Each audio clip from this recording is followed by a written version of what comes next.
If your Snapchat shows something went wrong when you try to accept or add a friend, don't worry. In this guide, I'll walk you through the exact steps to fix it.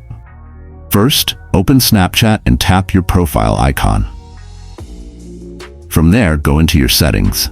Scroll all the way down until you see the bugs and suggestions section. Open it, then choose Report a Problem. Next, tap on the Friends category. Select the option for adding or removing friends, and describe your issue clearly so Snapchat can review it. Once you finish writing the details, hit Submit.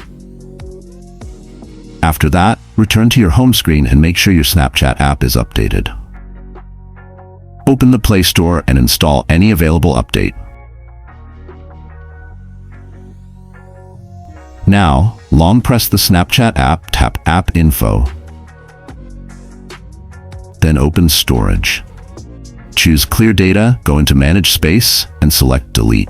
When all of this is done, reopen Snapchat, log back into your account, and check if the issue has been resolved. Thanks for watching, and if this helped you out, make sure to like, drop a comment, and subscribe for more simple fixes.